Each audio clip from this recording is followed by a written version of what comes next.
والمرسلين وعلى الملائكة المقربين وعلى سائر الصحابة والتابعين وعلى عباد الله الصالحين. اللہ کی پاک کلام قرآن مجید میں یہ 18واں پارہ ہے اور سورہ نور 18واں پارہ سورہ نور کی آیت نمبر 19 سے لے کر آیت نمبر 21 تک 19, 20, 21 تین آیات میں نے تلاوت کی آپ کے سامنے. اسلامی معاشرے میں ان آیات کی بڑی اہمیت ہے اور وہ معاشرہ جو کائنات کے مالک نے احسن تقویم انسانوں کے لیے تشکیل دیا ہے، اس معاشرے میں حیاداری، اس معاشرے میں ایک دوسرے کا احترام، اس معاشرے میں تقدس اور پاکیزگی، طہارت، وہ جسمانی طہارت ہو، نگاہوں کی طہارت ہو، ذہن کی طہارت ہو، عمل کی طہارت ہو، یہ وہ کیفیت ہے جس کو اسلام نے بڑی بنیادی حیثیت دی ہے. اور جہاں جہاں اس طہارت کو، اس تقدس کو مجروح کیا جاتا ہے، اسلام اس تقدس کے مجروح کرنے کی کیفیت کو تسلیم نہیں کرتا. اس معاشرے میں، اسلامی معاشرے میں ایسے افراد کی قطعاً کوئی گنجائش نہیں پیدا کرتا کہ جو افراد اسلامی معاشرے میں بے حیائی کے پھیلانے کا باعث بنے، یا فحاشی یا عریانی کے پھیلانے کا باعث بنے، یا اس کی عملی طور پر اس کی افزائش کا باعث بن رہے ہوں. آئیے سب سے پہلے میں ان آیات کا ترجمہ آپ کے سامنے رکھ دوں. انشاءاللہ پھر اسی پس منظر میں اللہ کے پیارے رسول نبی محترم صلی اللہ علیہ وسلم کے احادیث مبارکہ کے حوالے سے انشاءاللہ بات ہوگی. سب سے پہلے ان آیات کا سادہ سا مفہوم. بسم اللہ الرحمن الرحیم. اللہ کے مبارک نام سے، بڑا مہربان، بہت زیادہ رحم کرنے والا ہے. ان الذين يحبون ان تشيع الفاحشة في الذين آمنوا، وہ لوگ جو ایمان لانے والے مسلمانوں کے معاشرے کے اندر برائی کو پھیلانا پسند کرتے ہیں اور برائی کو پھیلانے میں لگے ہوئے ہیں، لہم عذاب علیم فی الدنیا والآخرہ. اللہ کا یہ فیصلہ ہے کہ اس دنیا میں بھی اور آخرت میں بھی میں ان کو دردناک عذاب سے دوچار کر دوں گا. لہم عذاب علیم دردناک عذاب، وہ عذاب جو ایک ایک جوڑ مٹی سے اٹھا دینے والا ہو. ان الذین یحبون ان تشیع الفاحشہ، وہ لوگ جو اس بات کو پسند کرتے ہیں، خوشی سے یہ کام کرتے ہیں کہ مسلم معاشرے میں، مسلمانوں کے گھروں کے اندر، مسلمانوں کے معاشرے میں بے حیائی کو پھیلائیں، بے حیائی کے کام کریں، فحاشی کے کام کریں. جو ایمان والوں کے معاشرے میں یہ کام کرتے ہیں، لہم عذاب علیم، ان کے لیے بڑا ہی دردناک عذاب ہے. پھر دنیا میں بھی، وہ بالآخرہ اور آخرت میں بھی. واللہ یعلم، اللہ اس بات کو جانتا ہے کہ یہ کتنی بری چیز ہے جو یہ لوگ حرکت کر رہے ہیں. وانتم لا تعلمون، تم اس کے حقیقی نتائج کو نہیں جانتے ہو. ولولا فضل اللہ علیکم ورحمتہ، اور اگر اللہ کا خاص فضل اور اس کی خاص رحمت تمہارے ساتھ نہ ہوتی تو پھر تم تباہ ہو جاتے، تمہارے معاشرے تباہ ہو جاتے. اگر اللہ کا فضل اور اس کی خاص رحمت تمہارے ساتھ نہ ہوتی تو تم تباہ ہو جاتے. وَأَنَّ اللَّهَ رَءُوفٌ رَحِيمٌ، اور اللہ تو بڑا مہربان ہے، اپنے بندوں کی کئی غلطیوں دیکھ کر بھی پھر بھی ان پر مہربانیاں فرماتا ہے. رؤوف الرحیم. حضرات، یہ پہلی دو آیات تھی، ایک پیراگراف ہے جس کا یہ انداز آپ کے سامنے آیا. اب آئیے قرآن مجید ایک دوسرے نام میں مجھے آپ کو ایمان والوں کو خطاب کر کے فرماتے. ایک ان لوگوں کی بات ہوئی جو بے حیا لوگ ہیں، ایمان والوں کو اسپیشل خطاب ہے. یا ایھا الذین آمنوا، اے ایمان والو، اسلامی معاشرہ بنانے والوں، اللہ اور اللہ کے رسول صلی اللہ علیہ وسلم کے دیے ہوئے نظام کے مطابق رہنے والے لوگوں، لا تتبعوا خطوات الشیطان، شیطان کے دیے ہوئے راستے پر نہ چلو، شیطان کے قدموں کے نشانات ڈھونڈ ڈھونڈ کر تلاش کر ان کے پیچھے نہ چلو۔ ومن یتبع خطوات الشیطان، تم میں سے جو شخص بھی شیطان کی اتباع کرے گا، شیطان کے قدموں کے پیچھے چلے گا، اسے یہ معلوم ہونا چاہیے فَإِنَّهُ يَأْمُرُ بِالْفَحْشَاءِ وَالْمُنكَرِ، ہر شیطانی کام دو نتیجوں پر منتج ہوتا ہے، وہ لازماً بندے کو بے حیا بنا دیتا ہے اور اللہ کا نافرمان بنا دیتا ہے۔ شیطان، جو شخص بھی اس راستے پر چلے گا، شیطان کے دیے ہوئے راستے پر چلے گا، وہ فَإِنَّهُ يَأْمُرُ بِالْفَحْشَاءِ وَالْمُنكَرِ، شیطان اسے بے حیا بنا دے گا اور اللہ کا نافرمان بنا دے گا۔ وَلَوْلَا فَضْلُ اللَّهِ عَلَيْكُمْ وَرَحْمَتُهُ، یہ جملہ پھر دوبارہ اللہ نے دہرایا ایمان والوں کے لیے خاص کر کہ ایمان والوں، اگر اللہ کا خاص فضل تم پر نہ ہوتا اور اس کی رحمت تم پر نہ ہوتی، مَا زَكَىٰ مِنكُم مِّنْ أَحَدٍ أَبَدًا، تم میں سے کبھی بھی کوئی متقی مسلمان نہ بن سکتا۔ تمہارے اندر جو تقوی ہے، پاکیزگی ہے، یہ اللہ کی توفیق سے ہے، تمہارے ایمان کی وجہ سے اللہ نے تمہیں تقدس اور پاکیزگی عطا کی ہے۔ وَلَٰكِنَّ اللَّهَ يُزَكِّي مَن يَشَاءُ، اور یاد رکھو اللہ تعالیٰ جسے چاہتا ہے اسے دل و دماغ اور کردار کی پاکیزگی عطا کرتا ہے۔ وَاللَّهُ سَمِيعٌ عَلِيمٌ، اور جو کچھ تم کر رہے ہو اللہ تبارک و تعالیٰ اس کا پورا پورا علم بھی رکھتے ہیں، اور جو کچھ تم کہہ رہے ہو اللہ تعالیٰ بڑی باریک بینی سے اسے سن بھی رہے ہیں۔ سبحان اللہ و بحمدہ، سبحان اللہ العظیم، سبحان اللہ و بحمدہ، سبحان اللہ العظیم، نستغفر اللہ و نتوب الیہ یا ارحم الراحمین یا ذا الجلال والاکرام، وصلی اللہ علی النبی وعلی آلہ واصحابہ وبارک وسلم۔ حضرات، میں نے ترجمہ سے پہلے جو بات آپ کے سامنے رکھی تھی، پھر وہیں سے میں بات شروع کرتا ہوں کہ کائنات کے مالک نے اس کائنات کو نورانی علم سے پیدا کیا ہے، اور اس کی بڑی واضح مثال یہ ہے کہ کائنات کا پہلا فرد آدم علیہ السلام، وہ کائنات کے پہلے انسان بھی تھے اور اس کائنات کے پہلے نبی بھی تھے۔ وہ نورانیت لے کے آئے، نورانی تعلیم لے کے آئے، انہوں نے جہالت کے اندھیروں کو دور کیا، روشنی دی، نورانیت دی، اسلامی معاشرہ بنایا، اور ساتھ ہی آزمائش کے لیے اللہ تبارک و تعالیٰ نے آزمائش کے لیے شیطان کو بھی پیدا کیا۔ شیطان نے بھی اپنا رنگ جو جمانا شروع کیا۔ اب یہ جو معاشرہ اس وقت بنا، مرحلہ وار اس معاشرے کی شیطان کی پوری کوشش رہی پہلے دن سے کہ اللہ کے ان بندوں کو اللہ سے دور کر دیا جائے، نبیوں کی اتباع سے ان کو دور کر دیا جائے، اللہ کی دی ہوئی تعلیمات سے ان کو دور کر دیا جائے۔ یہ وہ اس کی پوری کوشش تھی، اور اس کے دور کرنے میں جن دو چیزوں کا وہ سہارا لیتا رہا، اور شروع سے لیتا رہا جو ان آیات میں جس بارے میں حوالے سے بات ہوئی، وہ پہلی بات بے حیائی ہے، دوسری بات اللہ کی نافرمانی ہے۔ ان دو چیزوں کو شیطان نے ہر مرحلے پر بنیاد بنا کر اللہ کے بندوں کے اندر بے حیائی پھیلائی اور انہیں اللہ سے دور کر دیا۔ اللہ کے بندوں کے اندر جب بے حیائی کا بیج بویا، بے معاشرتی بے حیائی پھیلنے لگی، اللہ کی نافرمانیوں کو اس نے ترویج دیا، نتیجہ یہ نکلا کہ اللہ کی رحمت، اللہ کی دی ہوئی برکت ان کے سروں سے اٹھ گئی، اس کے معاشرے سے وہ چیزیں ختم ہو گئی، اور پھر معاشرہ بے ہنگم معاشرہ بن گیا، برکات لیس معاشرہ بن گیا، جس میں اللہ کی برکتیں اور اللہ کی رحمتیں اٹھ گئی اس معاشرے سے۔ یہ وہ کیفیت ہے جو شیطان کی پوری کوشش ہوتی ہے۔ جناب محمد کریم رحمت للعالمین سید عالم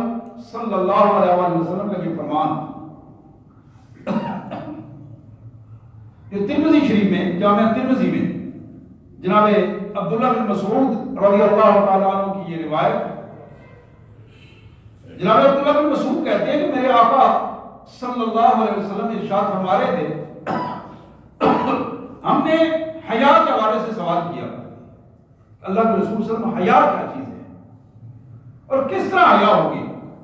اس کے جواب میں رسول اللہ صلی اللہ علیہ وسلم نے ہم سے پوچھا، آپ نے فرمایا کہ استحیوا من اللہ حق الحیا، میرے ساتھیوں اللہ سے حیا کیا کرو اس طرح جس طرح کہ حیا کرنے کا حق ہے، اللہ سے اس طرح حیا کرو جس طرح کہ حیا کرنے کا حق ہے۔ قلنا یا نبی اللہ، جناب ابن مسعود کہتے ہیں کہ ہم نے عرض کی اللہ کے پیارے رسول صلی اللہ علیہ وسلم، انا لنستحی والحمدللہ، اللہ کا شکر ہے کہ ہم اپنے اللہ سے حیا کرتے ہیں۔ نبی صلی اللہ علیہ وسلم کے اس سوال کے جواب میں صحابہ نے عرض کیا کہ آقا یہ اللہ کا شکر ہے کہ ہم اللہ سے حیا کرتے ہیں، اللہ کی فرمانبرداری ہم، اللہ کی اطاعت اور آپ کی اطاعت ہم نے اختیار کی ہے،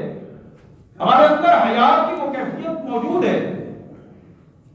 سید عالم صلی اللہ علیہ وسلم نے فرمایا قال لیس ذلک، آپ نے فرمایا کہ حیا کا یہ حقیقی مفہوم نہیں ہے، اور میں تمہیں بتاؤں ولکن استحیاء من اللہ حق الحیا، میں تمہیں بتاؤں کہ اللہ سے حیا کرنے کا حق کیا ہے، طریقہ کیا ہے، حقیقی طور پر اللہ سے حیا کرنے کا کیا انداز ہے، اور میں تمہیں بتاؤں۔ نبی محترم رحمت للعالمین سید عالم صلی اللہ علیہ وسلم نے فرمایا ان تحفظ الراس وما وعى، حیا کا پہلا نقطہ یہ ہے کہ جس سر میں دماغ ہے، جس سینے میں دل ہے، اس دل و دماغ کی افکار اور خیالات کا پورا تحفظ کرتے ہوئے اللہ کے حضور کا پورا تحفظ کیا جائے، اور دل و دماغ میں کوئی چیز بھی آنے والا کوئی فیصلہ، آنے والی کوئی سفارش، آنے والا کوئی انداز اللہ کی مرضی کے خلاف نہ ہو۔ حیا کا یہ پہلا نقطہ ہے کہ بندے کا دماغ بھی مومن ہو اور اس کا دل بھی مسلمان ہو، دل و دماغ جب اطاعت گزار بن جائے تو یہ تقویٰ کی پہلی سیڑھی ہے، حیاداری کی پہلی سیڑھی ہے، اور حق الحیا ادا کرنے کا پہلا رنگ ہے جو محمد کریم صلی اللہ علیہ وسلم نے ہمارے سامنے رکھا۔ پھر آپ نے ارشاد فرمایا وَتَحْفَظُ الْبَطْنَ وَمَا هَوَى، پہلے ارشاد فرمایا تھا ان تحفظ الراس وما وعى، کہ تم اپنے سر اور دل و دماغ میں آنے والے خیالات تک کی پوری حفاظت کرو۔ دوسری بات ارشاد فرمائی وَتَحْفَظَ الْبَطْنَ وَمَا هَوَى، کہ تم اپنے پیٹ میں جانے والی ایک ایک چیز کا خیال رکھتے ہوئے اسے اپنے اللہ کی مرضی کے مطابق بنا دو، تمہارے پیٹ میں کوئی حرام چیز نہ آئے، دل و دماغ میں کوئی حرام خیال نہ آئے، اور پیٹ میں تمہاری غذا کی صورت میں کوئی حرام غذا نہ جائے، اکل و شرب کی صورت میں، کھانے پینے کی صورت میں کوئی ایسی چیز نہ ہو جو اللہ کی مرضی کے خلاف تمہارے پیٹ میں جائے۔ تقویٰ کا یہ دوسرا پوائنٹ ہے، جس کو حیا کا یہ دوسرا پوائنٹ ہے۔ اور جو آدمی جس کا دل و دماغ صاف نہیں ہے، وہ حیادار نہیں بلکہ بے حیا انسان ہے، اور جو حرام خور انسان ہے، حلال اور حرام کی تمیز نہیں کرتا اپنی زندگی میں، اور پیٹ میں آنے والی کسی چیز کا اسے احساس نہیں، جو بھی حلال و حرام اسے ملتا ہے اس کو وہ ہڑپ کر جاتا ہے،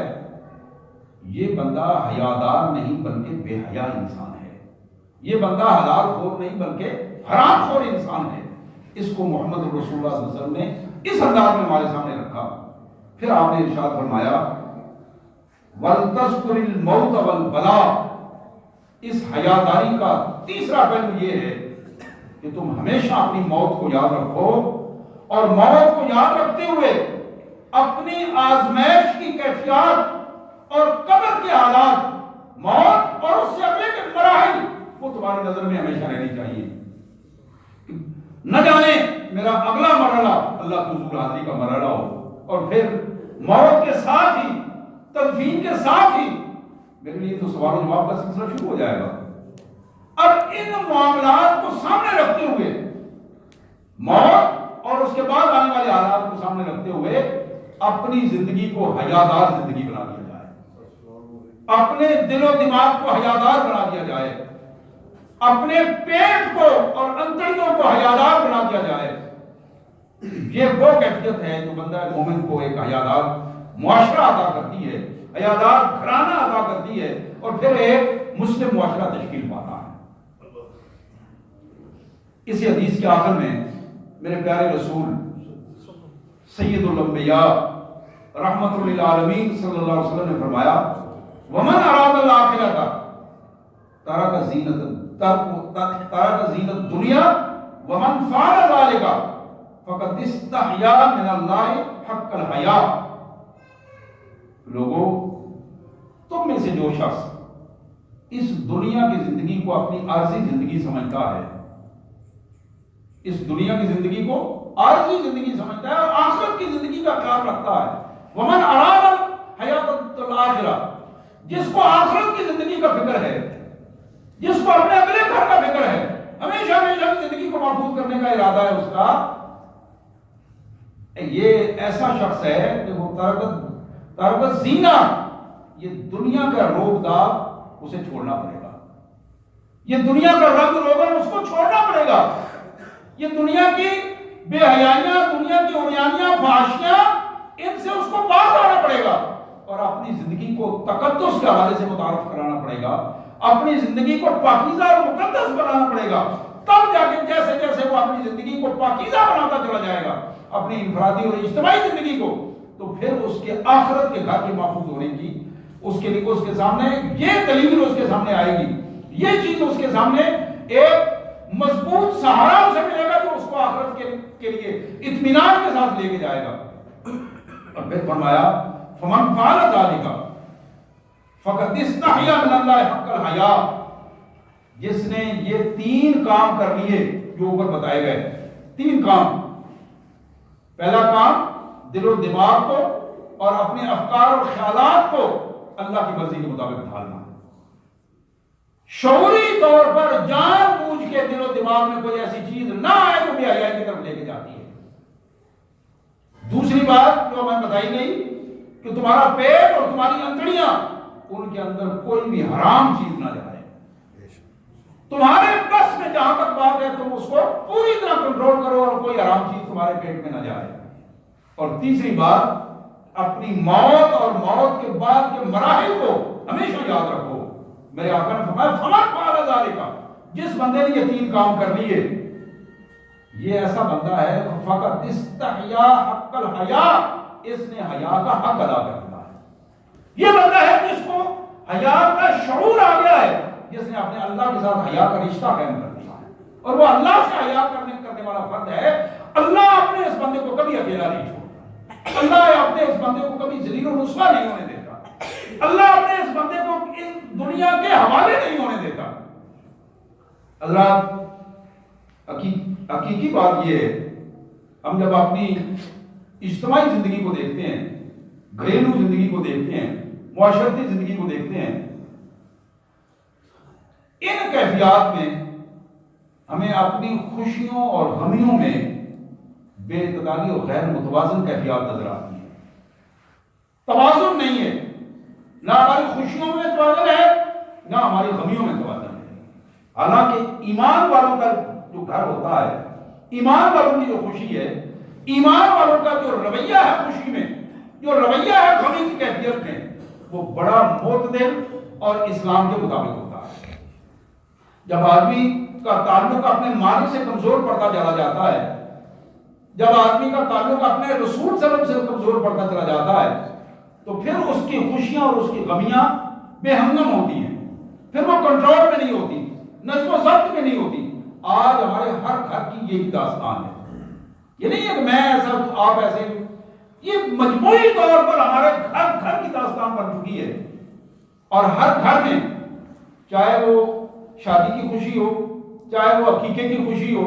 چاہے وہ منگنی کی خوشی ہو، اور پھر ہم نے بہت ساری ہندوانہ رسمیں جو مہندی کی صورت میں اور نہ جانے کیا کیا کچھ بنایا ہے، اور ان میں آ کر پھر شیطان آسانی سے ہمیں ڈی ٹریک کرتا ہے، آسانی سے۔ وہ جو 2 پوائنٹ میں نے قرآن مجید کے حوالے سے بتائے تھے، فَإِنَّهُ يَأْمُرُ بِالْفَحْشَاءِ وَالْمُنكَرِ، پھر وہ آسانی سے ہمیں بے حیائی کی طرف بھی لے جاتا ہے، اور آسانی سے ہمیں اللہ کی نافرمانیوں کی طرف بھی لے جاتا ہے۔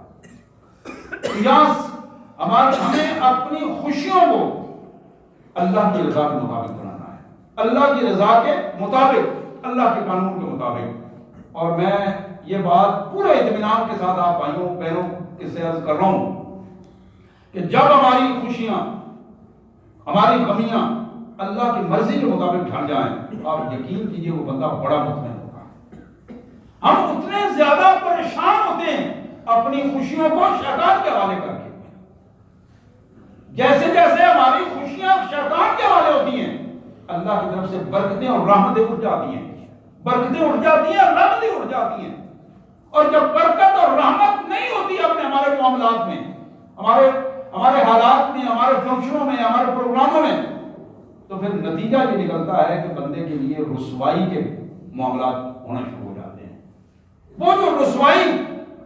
ڈھونڈ رہا تھا شیطانی کام کر کے میری رسوائی نہ ہو، وہ رحمانی کام نہ کرنے کی وجہ سے اس کی رسوائی ہو جاتی ہے۔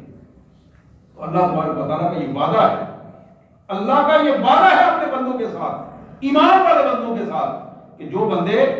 اپنی زندگی کو اطمینان کے ساتھ میرے قانون کے حوالے کر دیں گے، میری مرضی کے مطابق کریں گے، میرے پیارے نبی کی سنت کے مطابق ڈھال دیں گے، میرے پیارے رسول صلی اللہ علیہ وسلم کے طریقے کے مطابق اسے بنائیں گے، ان کی خوشیاں دو بالا ہو جائیں گی، ان کی خوشیوں میں برکتیں ہوں گی، ان کی خوشیوں میں رحمتیں ہوں گی، اور پھر ان کی خوشیوں میں ایسی کیفیت، نبی رحمت صلی اللہ علیہ وسلم نے فرمایا کہ جب تمہیں کوئی خوشی حاصل ہو اللہ کا شکر ادا کیا، اللہ کا شکر۔ یہ بندہ مومن کا رویہ ہے، جب اسے خوشی ملتی ہے تو وہ اللہ کا شکر ادا کرتا ہے، اور جب اللہ کا شکر ادا کرتا ہے تو اللہ سے اجر سمیٹتا ہے، خوشی اس کو الگ مل جاتی ہے اور اللہ سے اجر الگ مل جاتا ہے۔ اسی طرح فرمایا کہ جو شخص کافر ہے، منافق ہے، اسے جب خوشی ملتی ہے وہ آپے سے باہر ہوتا ہے، جب آپے سے باہر ہوتا ہے تو نتیجہ یہ نکلتا ہے کہ اللہ کے قانون کی خلاف ورزی کرتا ہے، تو اس خوشی جو ہے اس میں برکت ختم ہو جاتی ہے، اس میں رحمت ختم ہو جاتی ہے، اور برکت اور رحمت جب ختم ہوتی ہے تو وہ منافق یا کافر شخص جو ہے وہ ذلیل و رسوا ہو جاتا ہے۔ اسی طرح جب اس پر بندہ مومن پر آزمائش آتی ہے، بندہ مومن پر آزمائش آتی ہے، وہ اللہ سے استغفار کرتا ہے، اللہ سے اپنے گناہوں کی معافی مانگتا ہے، اللہ آزمائش بھی دور کرتے ہیں اور استغفار کی وجہ سے اسے اجر بھی عطا فرماتے ہیں۔ اور جب کسی منافق یا کافر پر غمی کی پوزیشن پیدا ہوتی ہے، اس پر کوئی آزمائش آتی ہے تو وہ اور فور بکتا ہے، شکوے شکایت کی زبان اختیار کرتا ہے، تو نتیجہ کیا نکلتا ہے؟ ایک وہ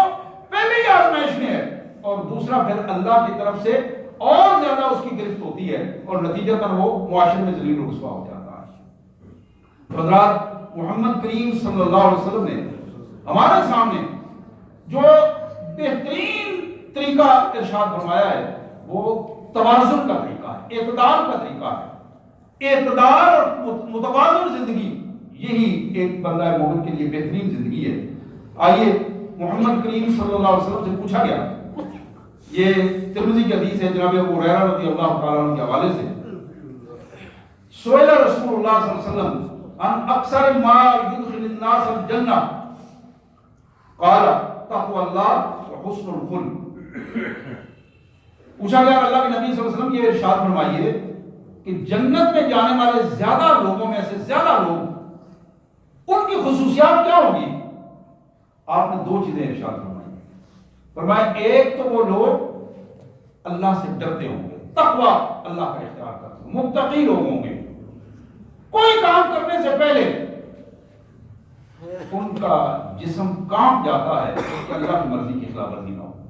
جہاں اللہ کی نافرمانی کی بات آئے وہ کسی صورت میں اس کو کرنے کے لیے تیار نہیں ہوتے۔ یہی تقوی ہے۔ تقوی کسی لباس کا نام تو نہیں ہے، تقوی کسی ٹوپی یا کسی ٹوپے کا نام نہیں ہے، تقوی کسی مسند کا نام نہیں ہے۔ تقوی دل کی اس صفائی کا نام ہے، دل کے اس تعلق کا نام ہے جو مالک کے ساتھ جڑ جاتا ہے، اور اللہ کی نافرمانی اس بندے کے لیے ناممکن ہو جاتی ہے، مشکل ہو جاتی ہے، وہ کبھی بھی آپ نے اللہ کی نافرمانی نہیں کرتا۔ پھر فرمایا کہ ایک چیز تقوی اللہ اور دوسری چیز حسن الخلق، اس بندے کی عادات، اس کے اطوار، اس میں بولنے کا انداز، اس کی نظروں میں حیا، اس کے اعضاء و جوارح اپنے اللہ کی مرضی کے مطابق بن جاتے ہیں۔ یہ دو چیزیں ایسی ہیں جن لوگوں میں یہ دو چیزیں ہوں گی، زیادہ وہ لوگ ہیں جو جنت میں جانے والے لوگ ہیں۔ اس سوال کا جواب جو ارشاد فرمایا کہ جنت میں جانے والے زیادہ لوگ کون ہوں گے؟ تقوی اللہ و حسن الخلق، ایک اللہ کا تقوی اختیار کرنے والے لوگ، اور دوسرے وہ لوگ جو اچھے اخلاق، اچھی عادات، جو سنت کے مطابق اپنی عادات کو ڈھالنے والے لوگ ہوں گے۔ پھر سوال ہوا وَسُئِلَ عَنْ أَكْثَرَ مَا يُدْخِلُ النَّاسَ النَّارَ، اللہ کے رسول صلی اللہ علیہ وسلم سے پوچھا گیا کہ آگ میں جھونکے جانے والے لوگ، جو لوگ آگ میں پھینکے جائیں گے، وہ لوگ کس وجہ سے بنیادی طور پر آگ میں جائیں گے، ان کی کیا خواصیں ہوں گی؟ آپ نے فرمایا الفم والفرج، دو وجوہات ہیں جن کی وجہ سے زیادہ لوگ جو ہے وہ جہنم میں پھینکے جائیں گے، ایک زبان اور ایک شرم کا۔ یہ دو بنیادی چیزیں ہیں، اس بندے کے زبان کا استعمال اور اس کے جنسی خیالات اور جنسی اعمال کی بے راہ روی اس کو جہنم میں لے جائیں گے۔ حضرات، یہ الفاظ میرے آقا صلی اللہ علیہ وسلم نے بڑے جامع انداز میں یہ جو دو باتیں فرمائی ہیں، آپ یقین کیجئے آج ہمارے بچے سے لے کر جوان اور بوڑھے تک ہر فرد اگر اس بات کو متوازن انداز میں سمجھ جائے اور اپنی زندگی میں لے آئے،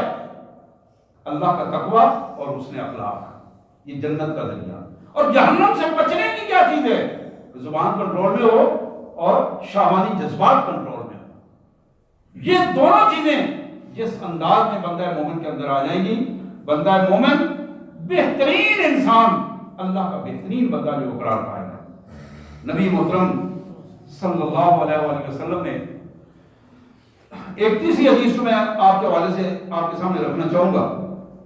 آپ ذرا اس حدیث مبارک کو سنیے۔ مسند احمد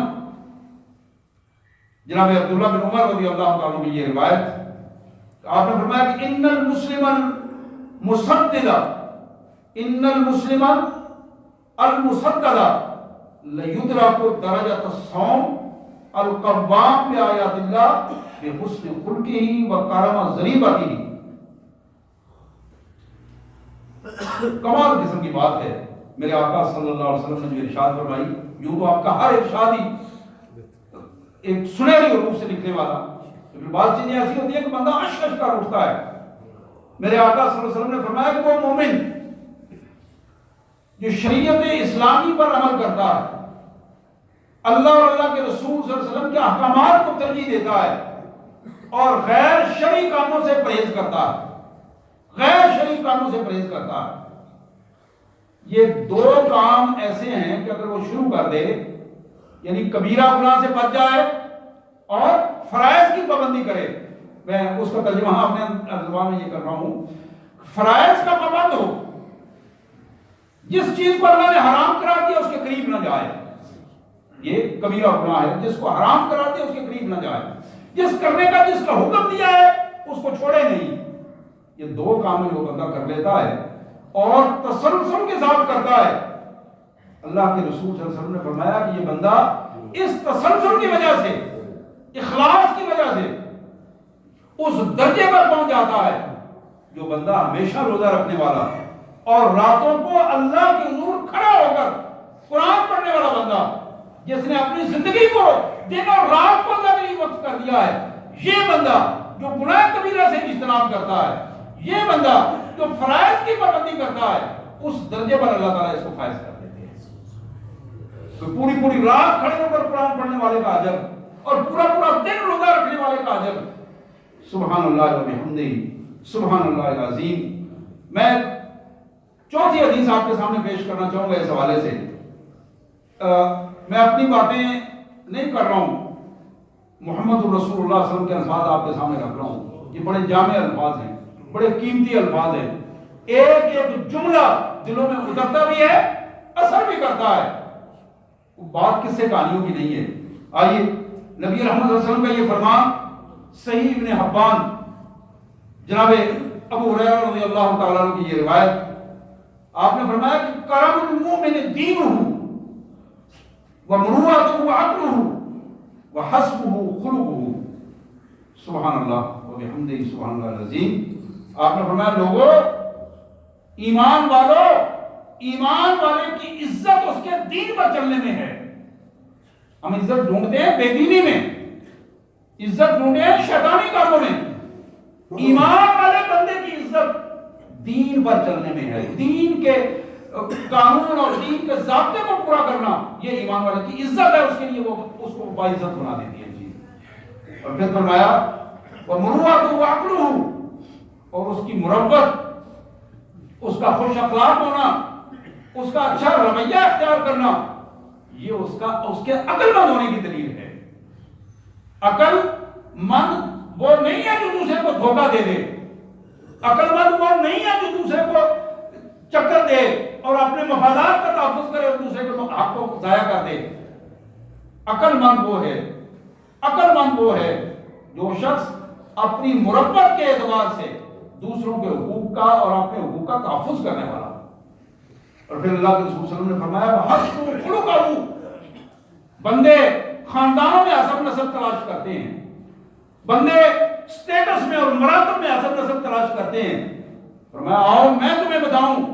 بندہ مومن کا حسب، اس کی عزت، اس کا احترام، اس کا سٹیٹس، اس کے اچھے اخلاق کا نام ہے، اچھی عادات کا نام ہے۔ حضرات حقیقت یہ ہے، یہ وہ کمال قسم کے قوانین ہیں، اور ہماری یہ خوش قسمتی ہے کہ آج 1500 سال بعد تقریباً ہم اپنے آقا صلی اللہ علیہ وسلم کے لفظ بلفظ وہ الفاظ آج ہمارے سامنے ہیں، اور یہ بڑی سعادت ہے میرے اور آپ کے لیے کہ ہم ان الفاظ کو سنا اور سن رہے ہیں۔ آپ یقین کیجئے کہ اس سے بڑی کوئی بدبختی نہیں ہے کہ ہمیں آج اتنی دیر بعد ہمارے سامنے وہ محفوظ چیزیں اصل صورت میں آئیں اور پھر ہم ان کو اگنور کر دیں، پھر ان پر عمل نہ کریں، پھر ہماری ذاتیں، ہمارے گھرانے، ہماری خوشیاں، ہماری غمیاں اس سے الگ رہ گئے ہیں۔ یہ بڑی عجیب سی بات ہے اور یہ بڑی بدبختی کی بات ہے۔ محمد کریم صلی اللہ علیہ وسلم کی حدیث مبارک، یہ آخری حدیث ہے جو میں آپ کے سامنے رکھ رہا ہوں، یہ بھی صحیح ابن حبان کی حدیث، جناب ابو ذر رضی اللہ تعالی عنہ، رسول اللہ صلی اللہ علیہ وسلم کے بڑے محبت والے صحابی، حضور صلی اللہ علیہ وسلم سے بڑی محبت اور حضور صلی اللہ علیہ وسلم آپ ان سے بھی بڑی شفقت فرمایا کرتے تھے۔ جناب ابو ذر کہتے ہیں کہ مجھے خود محمد کریم صلی اللہ علیہ وسلم نے اسپیشلی خطاب کر کے فرمایا یا ابا ذر لا عقل کالتدبیر، اچھی تدبیر، حکمت، عقل مندی سے کام کرنے سے بہتر کوئی عقل مندی نہیں ہے۔ درست طریقے سے کام کرنے سے، اور درست طریقہ کون سا ہے؟ اللہ اور اللہ کے رسول کی حکم کے مطابق اپنی جو پلاننگ آپ کرتے ہیں، منصوبہ بندی کرتے ہیں، جو کاموں کی ترتیب بناتے ہیں، اگر اس کاموں کی ترتیب کو اللہ اور اللہ کے رسول کی مرضی کے مطابق ڈال دو تو اس سے بڑی عقل مندی کوئی نہیں ہے، یہ سب سے بڑی عقل مندی ہے۔ پھر فرمایا ابو ذر ولا فرا کل کفے، اور حقیقت یہ ہے گناہوں سے بچنا اس سے بڑا اور کوئی تقویٰ نہیں ہے۔ یہی خوبصورت اور محفوظ زندگی ہے، بندہ اللہ کی نافرمانی اور گناہوں سے بچ جائے، یہ تقویٰ بھی ہے، اور بندہ اس دنیا میں بھی بچ جاتا ہے اور آخرت میں بھی اللہ تعالیٰ اس کے لیے آسانیاں پیدا کر دیتے ہیں۔ پھر آپ نے ارشاد فرمایا ولا حسبک حسن الخلق، یہ وہی بات جو پچھلی حدیث میں بھی فرمائی تھی، اس سے بڑا اور کوئی سٹیٹس نہیں ہے، کوئی مرتبہ نہیں ہے، یہ سب سے اچھا مرتبہ ہے کہ بندے کا اخلاق اچھا ہو، اس کی زبان سے کوئی بے حیائی کی بات نہ نکلے، کوئی نافرمانی کی بات نہ نکلے، اس کی زبان سے کوئی بازاری اور سطحی بات نہ نکلے، اس کی زبان سے نکلنے والی ہر بات دوسرے کے لیے رہنمائی اور نمونے کی بات بن جائے۔ حضرات ان ساری احادیث مبارک کو سامنے رکھتے ہوئے اور پھر قرآن کی میں